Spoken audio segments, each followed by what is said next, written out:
Bonjour à tous, je suis Christelle, sorcière multicasquette et créatrice du podcast Ma vie de sorcière. Je te partage des réflexions, des astuces de sorcière, de la magie que tu peux mettre facilement au quotidien pour oser enfin être réellement qui tu es et révéler ta puissance. Si cela te plaît, je t'invite à partager les épisodes à des proches et aussi à venir y mettre une jolie note et un joli commentaire sur la plateforme de ton choix. Et si tu veux aller plus loin, tu peux me rejoindre dans le Coven Initiation afin d'en apprendre plus sur la sorcellerie et l'énergétique, de rencontrer des sorcières passionnées comme toi et de pouvoir créer ta propre magie. Et c'est parti pour l'épisode du jour. Hello sorcière, bienvenue dans ce nouvel épisode du jour. Je suis Christelle Célis de Ma vie de sorcière et aujourd'hui j'avais envie de te parler de est-ce qu'il faut à tout prix travailler sur soi. Alors, bien entendu, j'ai envie de dire oui parce que déjà c'est au cœur de ma vie, de par ma passion, de par ce que je fais dans mes temps libres lorsque je ne travaille pas. Et de par mon métier aussi, j'accompagne des personnes à travailler sur eux, donc forcément que je trouve ça essentiel. Mais j'ai envie de nuancer énormément mon propos. Et c'est justement des échanges d'hier avec vous sur Insta qui m'ont donné envie de faire ce podcast, cet épisode de podcast. Alors,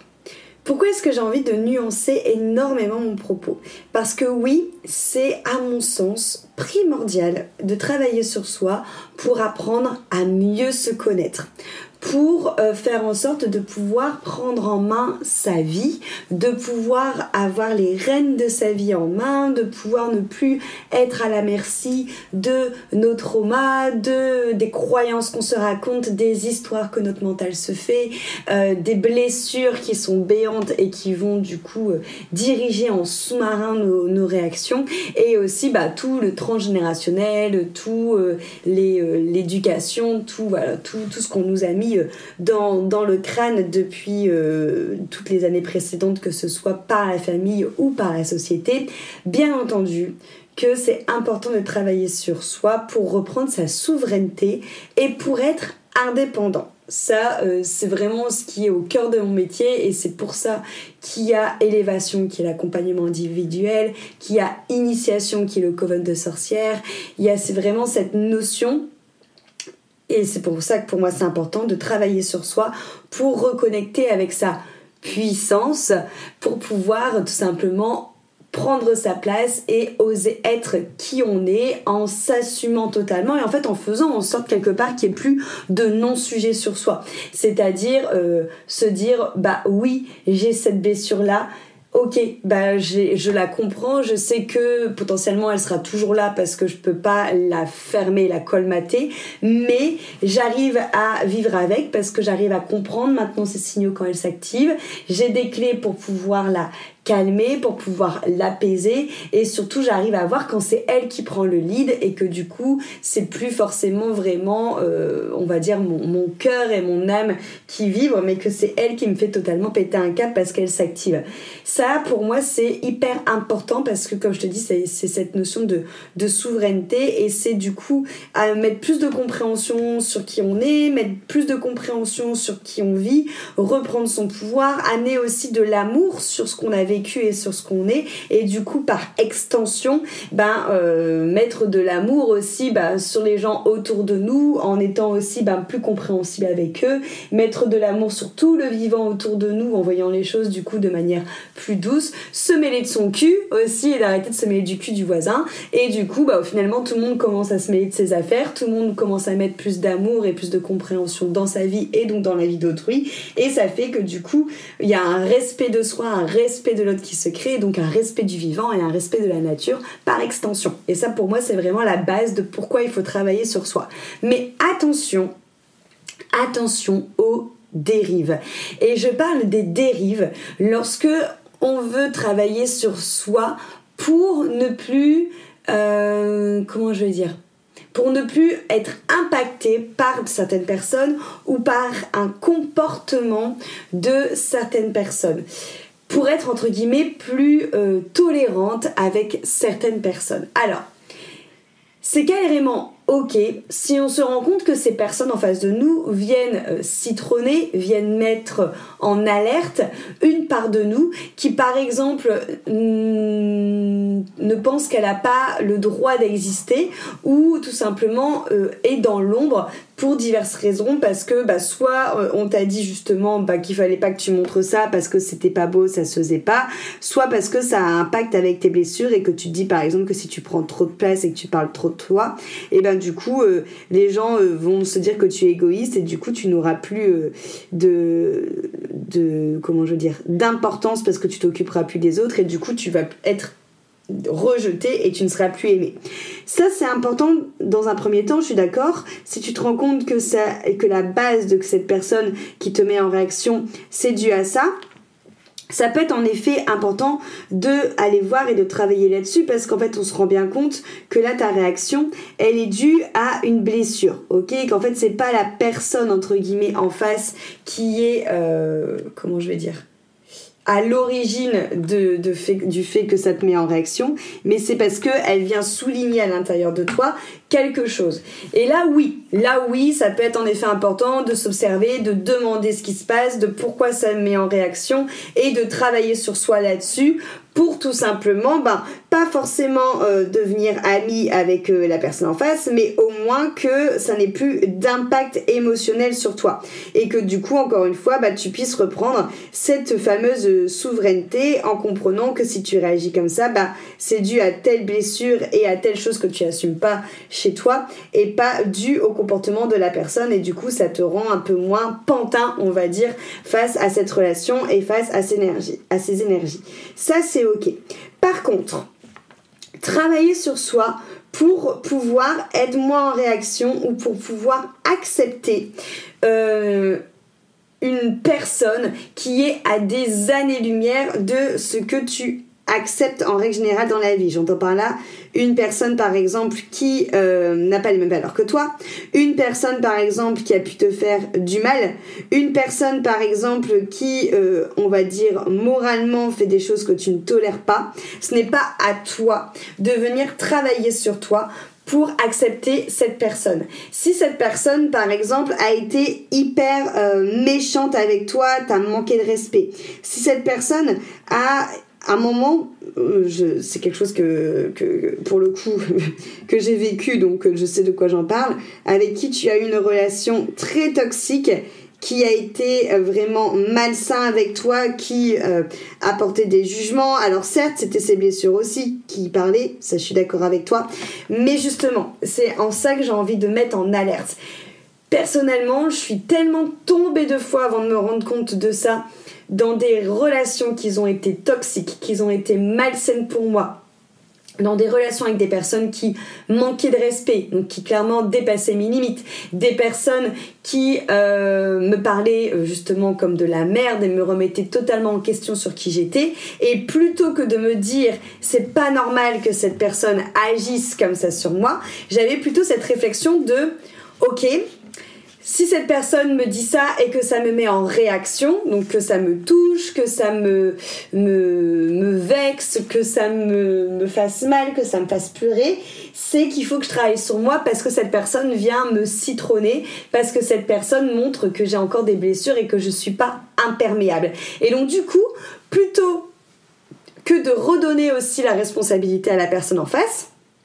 je prenais toute la responsabilité sur mes petites épaules et j'allais chercher, en travaillant sur moi, sur le pourquoi est-ce que ça me met en réaction et comment est-ce que je peux faire pour du coup être quelqu'un sur qui ça glisse plus et que je sois plus impactée. Alors forcément ça m'a quand même appris des choses, forcément qu'il y avait quand même un fond de par exemple de peur du regard des autres, et que quand on portait un jugement ou un regard sur moi, ça me faisait de la tristesse dans le cœur, ou que je me suis rendu compte aussi que la personne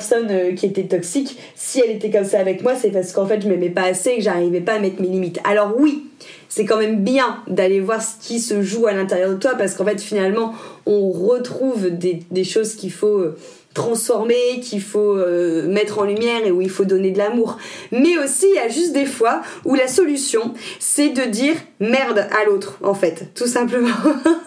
Ou en fait, des fois, la solution, c'est une fois que justement tu comprends ce qui se joue en toi, que tu comprends tes blessures, que tu sais que c'est qui s'active et que tu arrives du coup à mettre de la lumière, à mettre des mots dessus, à être dans la compréhension, c'est pas pour autant qu'il faut continuer à tout accepter de l'autre et à te dire ok, je travaille sur moi, je me rends compte que j'ai telle ou telle blessure et que c'est ma blessure qui parle, du coup c'est pas de la faute de l'autre, donc ok, je vais le tolérer et j'accepte. Non, si la personne en face de toi, elle a pas les mêmes valeurs, si la personne en face de toi, tu considères qu'elle n'est pas respectueuse de toi, qu'elle te manque de respect, qu'elle manque de considération en ton égard, ben en fait là l'idée c'est pas de travailler sur soi, c'est juste de savoir mettre ses limites et de dire stop et de dire non. On peut être dans l'observation de ce qui se joue en soi, on peut être aussi dans l'observation de ce qui se joue chez les autres, parce que ça, moi, après, ça a été la seconde étape dans laquelle je suis tombée, c'est qu'en étant thérapeute, pendant un certain moment, dès que je croisais quelqu'un qui était désagréable ou qui avait un mal-être, plutôt que de taper du poing sur la table et de dire « Oh, stop, mon petit coco, là, tu vas trop loin », je me disais « Oui, mais c'est parce que cette personne, elle a telle blessure, mais c'est parce que cette personne, elle a été rejetée, mais c'est parce que cette personne a vécu tel ou tel trauma. » Stop. Moi, des personnes qui ont vécu des traumas, j'en croise quotidiennement parce que c'est mon métier de travailler avec des gens qui ont été séquestrés, qui ont été violentés, qui ont été violés, et c'est toutes des personnes qui ont un cœur, mais j'ai envie de dire en papa, en chamallow, en douceur, en ce que tu veux. C'est pas pour autant que c'est des personnes qui sont des royales enflures. Donc il y a aussi des personnes qui sont des royales enflures parce qu'elles ont pas envie de changer, parce que elles sont, je vais pas dire que c'est leur nature parce que c'est pas forcément vrai, mais parce qu'en tout cas elles ont pas envie de nourrir la partie d'elles qui est le loup blanc, et qu'elles décident plutôt de nourrir le loup qui est plutôt le loup noir. Bon, après on parle de l'histoire du loup noir, du loup blanc, vous mettez les couleurs que vous voulez dessus, hein, mais vous comprenez l'idée. Et donc du coup c'est pas de tout le temps prendre sur ses épaules en mode qu'est-ce que je dois travailler sur moi pour ne plus être activé, ou oh mon dieu c'est parce que j'ai encore une blessure, parce que si l'autre réagit comme ça c'est parce qu'il a tel ou tel trauma. Oui, tu as ta responsabilité, tu peux aller chercher pourquoi ça t'active, mais en fait peut-être que tout simplement la réponse c'est peut-être que ça t'active parce que tu n'as pas appris à savoir poser tes limites. Et qu'en fait, peut-être que le seul travail que tu dois faire avec un thérapeute, avec un psy, avec quelqu'un, c'est d'apprendre à dire non et apprendre à dire ok, je suis tolérante, je comprends que tu as des blessures, que tu as telle ou telle émotion en toi qui se joue, que tu as tel ou tel trauma qui réactive les choses, que tu as telle ou telle croyance ou telle éducation, ou que tu manques de confiance en toi et qu'il faut que tu roules des mécaniques et que c'est pour ça que tu es désagréable avec tout le monde. Je comprends tout ça, c'est pas pour autant que je l'accepte. Parce qu'aujourd'hui, c'est pas parce qu'on est en fait, le fait de travailler sur soi ne donne pas le monopole aux autres de te marcher dessus. C'est pas parce que tu travailles sur toi que c'est à toi de trouver à chaque fois les tenants aboutissants de ce qui se joue et de pourquoi tu réagis. C'est très bien de le faire, franchement je remets pas du tout ça en question, mais attention à la limite. C'est qu'en fait je suis passée par là et j'ai vu tellement de personnes en fait se faire marcher dessus sous réserve que il fallait devenir la meilleure version de soi-même, et donc du coup toujours comprendre pourquoi. En fait au bout d'un moment tu peux comprendre pourquoi, mais en fait la résultante c'est juste qu'il faut dire merde en fait à l'autre et dire ma limite elle est là, tu l'as dépassée. Je sais que c'est en train de me mettre en réaction parce que oui j'ai telle ou telle blessure, ou parce que oui tout simplement je ne suis pas Mère Teresa ou je ne sais quoi, et non je ne vais pas te donner mon autre joue pour que tu la battes mais donc je comprends tes blessures, mais je respecte aussi mes propres blessures, et merde du coup en fait non, tu ne franchiras plus ce cap là. Et on n'est pas obligé d'être désagréable quand on le dit, on peut le dire en totalement toute bienveillance, c'est dire en fait tout simplement que ok, on entend ce qui se passe, on entend qu'il y a quelque chose qui réagit en nous, on entend que la personne en face réagit aussi avec ses blessures, mais en fait non, ça suffit quoi, arrêtons les pots cassés, on n'accepte pas ça. Donc voilà, c'est pour ça que je voudrais mettre en garde, c'est que oui, travailler sur soi c'est bien, et je trouve que encore une fois que le monde irait mieux si les gens travailleraient sur soi, mais attention à ce qu'on accepte. Il y a toujours la mesure du raisonnable par rapport justement à ce que tu te permet de recevoir. N'oublie pas que c'est bien de donner à l'extérieur, mais c'est bien aussi de te donner à toi et c'est bien aussi de recevoir. Et c'est bien de donner à l'extérieur ta compréhension, ton écoute, mais si l'autre en face ne veut pas être sauvé, si l'autre en face finalement est très bien dans ses blessures et très bien dans son mal-être, t'auras beau être la plus tolérante entre guillemets, la plus compréhensible et essayer à chaque fois toi de te lisser pour que cette personne justement arrête de t'activer, en fait ça changera pas le fait qu'au bout d'un moment c'est aussi l'autre personne qui doit travailler sur elle, tu vois.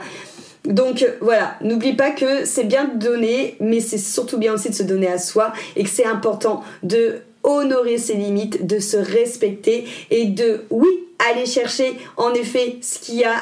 à l'intérieur de toi pour mieux te comprendre, pour encore une fois l'adoucir, pour quand ça vient reprendre la souveraineté, mais c'est pas parce que tu es dans cette démarche-là que tu dois te laisser piétiner et que tu dois dire oui et amen à tout. Je pense qu'il y a un juste milieu entre les deux et c'est pour ça que je voulais te faire ce petit rappel. J'espère que ce podcast du jour en tout cas t'aura parlé, que ça te dira ah oui, c'est vrai que peut-être que dans cette situation-là je peux continuer à aller travailler sur moi pour comprendre en fait ce qui s'active en moi et mettre plus de compréhension, mais peut-être aussi que en faisant ça, je fais ça pour moi et pas pour l'autre, et que par contre, je décide aussi de faire ça pour moi, de mettre en plus du fait d'apprendre à mieux me connaître ma limite, parce que je veux apprendre à mieux me connaître pour moi, pas pour que l'autre continue à me piétiner. Et donc, je veux aussi apprendre à savoir mettre mes limites et tout simplement à dire non. Je te remercie beaucoup pour ton écoute et on se retrouve lundi pour un nouvel épisode de ce podcast.